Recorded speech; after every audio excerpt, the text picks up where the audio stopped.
필사 84일차가 되겠습니다. 오늘은 하나님 경외의 필요성.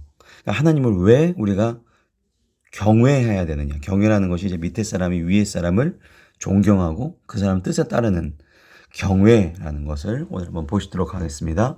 잠언필사 84일차 잠언 29장 19절부터 27절이 되겠습니다. 종은 말로만 하면 고치지 아니하나니 이는 그가 알고도 따르지 아니함이라. 우리가 인생 살아가면서 올바른 걸 알고 있죠. 학교에서 배우고 어렸을 때부터 무엇이 어떻게 살아가야지 맞는지에 대해서 알고 있지만 아는 것과 행하는 것이 세상 사람들은 사실 구별됩니다. 알고 있으면서 그대로 행동하지 않죠. 내가 손해보는 거 아니야? 내가 억울해지는 거 아니야? 그래서 안 하는 일이 많죠. 근데 그리스도인들은 아는 것과 행하는 것이 구별되면 안 된다. 구별되지 말아야 된다. 똑같아야 된다. 이를 위해서 강력한 방법이 필요하다. 라는 말로 해석을 할 수가 있습니다. 그래서 강력한 것이 우리에게 고난이 될 수도 있는 거고 하나님이 우리에게 하시는 책망이 될 수도 있는 거고 훈육이 될 수도 있는 것이죠. 20절 네가 말이 조급한 사람을 보느냐 그보다 미련한 자에게 오히려 희망이 있느니라. 19절에서도 이제 말씀을 보셨지만 하나님이 우리를 올바르게 하기 위해서 주시는 고난이라면 우리가 그것을 기쁨과 감사로 감내 넘기면 분명히 좋게 될 거라는 걸 우리가 알고 있습니다. 그러니까 우리가 하나님이 우리를 사랑하시고 나에게 가장 좋은 걸 주신다는 것을 알고 있다는 그 믿음이 우리를 어떠한 순간에도 어떠한 상황에도 이겨낼 수 있게 한다는 것이죠. 그래서 20절에도 그 말이 반복이 됩니다. 말이 조급한 사람을 보느냐. 하나님의 말씀에 내가 침착하게 묵상하지 않고 하나님의 뜻이 있으시겠지. 내가 분명히 지금 올바로 하나님의 길에 있다면 하나님의 뜻대로 나를 잘 이끌어 주시겠지. 그런데 내 생각에서 나온 말이면 그런 말들이 많잖아요. 뭐 불평이 나오고 이제 뭐 한탄이 나오고 하나님을 비난하기도 하고 외부의 환경을 탓을 하기도 하고 그런 말 언행을 조심해라. 여기도 보면 이제 미련한 자에게 오히려 희망이 있느니다라는 거는 이제 대구법을 이용해서 더욱더 이게 안 좋다라는 걸 보여주는 방법이죠. 어차피 미련한 자도 안 좋은 거죠. 쉽게 네 생각대로 감정을 표출하지 말고 하나님 말씀에 먼저 침착하게 묵상해라. 우리가 그래서 하나님 말씀을 아침 시간에 많이 묵상하죠. 콰이트 타임, 큐티를 갖죠. 그 이유가 이제 이런 거죠. 내 말을 앞세우기보다 하나님이 날 향한 어떤 뜻이 있으신지 내가 생각해보는 21절입니다. 종을 어렸을 때부터 곱게 양육하면 그가 나중에는 자식인 채 아니라. 그렇죠. 여기서 곱게 양육하다라는 것이 하고 싶은 대로 하게 한다. 결국 사람은 그냥 계속 이제 해주고 뭔가를 또 해주고 하다 보면 결국 이게 진짜 어디 영화의 대사처럼 권리인 줄 알죠. 당연히 해줘야 되는 거 아니야? 하고 싶은 대로 하게 한다. 그럼 결국 자기 종인데 자식인 채 한다는 것이죠. 그래서 하나님의 말씀으로 엄격하게 훈육하고 통제할 필요가 인간에겐 있다라는 것을 얘기하고 있습니다.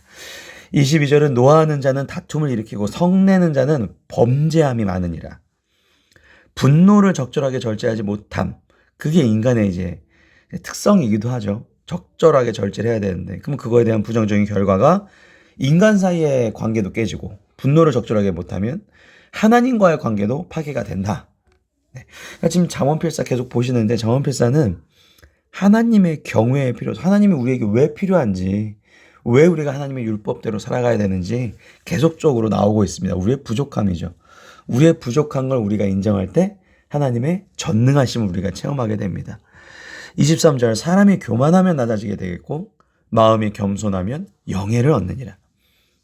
이걸 더 쉽게 한국말로 만약에 해석을 한다면 사람의 교만이 그를 낮아지게 하고 마음의 겸손이 하나님의 영광을 얻을 수 있다. 그러니까 대표적으로 아담과 하와 보시면 하나님의 영광을 얻기 위해서 자기가 높아지려고 했는데 도로 쫓겨났어요. 그럼 반대죠. 내가 하나님의 뜻에 순종을 하면 하나님의 영광을 얻을 수 있다는 것입니다. 24절 도둑과 짝하는 자는 자기의 영혼을 위하는 자 그는 저주를 들어도 진술하지 않는 일. 그러니까 자기가 죄를 져도 솔직하게 얘기하지 않는다는 표현이 뒤에 하반절입니다. 그래서 물질의 소유보다 하나님의 그러니까 도둑하는 것은 물질을 자신의 인생의 최고의 가치로 여기는 사람이 도둑인데 그 도둑과 같이 동행하는 사람은 자기의 영혼을 미워하는 자 하나님의 율법을 따라야 내 영혼의 영광을 얻게 되는데 물질의 소유가 영혼보다 더 중요하니? 이렇게 물어보시는 거죠, 하나님이. 하나님을, 그러니까 저주를 들어도 진술하지 아니하느니라는 결코 하나님을 속일 수 없다라는 거죠. 네가 진짜로 원하는 게, 정말로 좋아하는 게 무엇인지 하나님은 알고 계신다. 25절, 사람을 두려워하면 올무에 걸리게 되거니와 여호와를 의지한 자는 안전하니라. 그러니까 지금 하나님의 경외의 필요성을 다각도로 보고 계신데 25절은 인간관계에 대한 얘기가 나옵니다. 사람을 두려워하면. 사람에 대한 공포가 있을 수 있어요, 누구나. 그래서 이 히키코모리라고 집에서만 머무는 사람이 사람에 대한 공포 때문에 그런 거거든요. 그 사람들에 대한 평가, 나를 판단하는 일들. 그러니까 그런 약간 공포가 불의한 행동으로 이어진다는 거죠. 불의하다는 것은 옳지 못한 행동으로 이어질 수 있다는 거죠.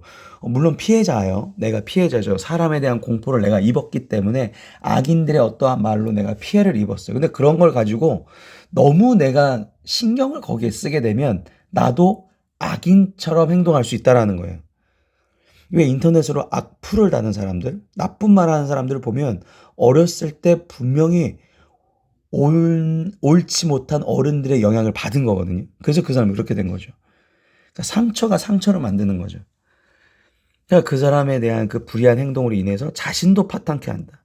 그러니까 우리가 악인들이 우리에게 하는 말들 너무 의식할 필요가 없다. 제가 그러잖아요. 사람은 정말 믿음의 대상이 아니기 때문에 그래 그 사람이 그렇게 얘기할 수도 있어. 그러니까 조심해야 되는 거죠. 우리가 도리어 그걸 가지고 나도 분노를 같이 느끼고 하면 이게 함정에 빠지게 된다라는 거죠. 그래서 하반절에 그럼 어떻게 해야 되느냐. 그런 사람들 천진데 여호와를 의지하라라는 말로 대신할 수 있습니다. 여호와를 의지한다라는 거는 그 악인을 만나러 갈 수밖에 없잖아요. 직장에 있는데 그 사람이 있어요. 그러면 그때마다 그 사람을 위해서 기도해 주는 거죠. 아니 어떻게 싫어하는 사람을 위해서 기도해 줍니까? 그 싫어하는 사람이 나한테 안 좋은 영향력을 주지 않기 위해서 기도하는 거예요. 하나님 오늘도 저 사람의 마음을 잡아주시었고 저 사람 인해서 제가 죄를 짓지 않게 하여 주시었고 여호와를 이게 의지하는 게 바로 이런 기도겠죠. 그러면 안전하게 된다. 26절 주권자에게는 은혜를 구한 자가 많으나 사람의 일의 작정은 여호와께로 말미암느니라. 지금 이 잠언 29장까지가 잠언의 중반부에 해당합니다. 그러니까 이제 젊은이를 위한 그 제언이 있었고 초반에 중반부는 이제 대중을 위한 이제 마지막 결론 그 결론 부분에서 오늘은 이제 히스기야 신하들이 편찬한 거 아니겠습니까? 이게 오늘 마지막이에요. 그래서 지금 26절, 27절은 결론을 얘기하고 있습니다. 대중들에게 꼭 해야 되는 얘기, 필요한 얘기들은 이 세상도 주권자이신 하나님의 섭리대로 움직임을 기억하라. 이게 첫 번째 큰 주제고요. 그러니까 어차피 하나님의 뜻대로 이 세상은 가게 돼 있어. 그러니까 모든 작정을 하나님하고 꼭 얘기하고 행동해 이런 거죠. 두 번째, 불의한 자는 의인에게 미움을 받고 바르게 행한 자는 악인에게 미움을 받느라. 색깔이 좀 정신없죠? 의인과 악인이 결코 함께할 수 없다라는 얘기가 두 번째 결론입니다. 자, 중반부의 마지막 대중을 위한 단편 권고 마지막은 첫 번째, 어차피 하나님의 섭리대로 이 세상을 갈 것이고 두 번째, 그걸 잊지 않고 두 번째, 악인과 의인은 함께할 수 없다.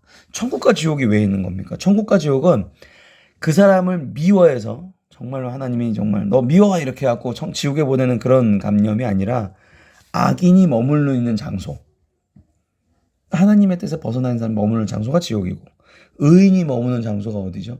하나님의 영광을 누리는 바로 하나님 옆자리, 하나님 나라죠. 그래서 하나님 나라 나눠지게 된다. 심판이 그래서 임하게 되는 거죠. 의인과 악인은 결코 함께할 수 없구나. 내가 하나님의 뜻대로 가야 되겠구나. 그러니까 사실 첫 번째, 두 번째로 결론을 나눠졌지만 똑같은 얘기예요.